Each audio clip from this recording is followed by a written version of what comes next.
আমার অহংকার আছে, আমি তো ইবলিশ।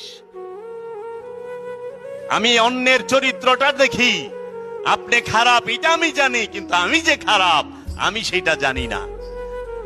আপনি অহংকার, সেই অহংকারী সেইটা আমি দেখি, কিন্তু আমি নিজে যে কত বড় অহংকারী, আমি যে একটা জিন্দা ইবলিশ হইয়া দাঁড়ায় রয়েছি, আমি নিজেই স্বীকার করি না। কেন? কারণ আমার ভিতরে ইবলিশ আছে। ওই ইবলিশে আমার ভেতরের দিকে তাকাইতে দেয় না। বাইরে দেখ, অন্যেরে দেখ, নিজেরে দেখিস না।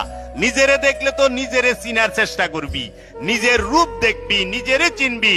এর জন্য নিজেরে চিনার দরকার নাই। তুই এক কাম কর, মাইনছেরে চিন।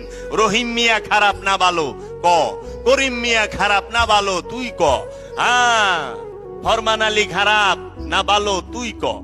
কিন্তু আমি যে খারাপ এইটা গুলো কইস না। এর জন্য অহংকার যার আছে সেই ইবলিশ। মাইনে নিয়েন বাবা, মানলে কিচ্ছু হবে না, শুদ্ধ হবে।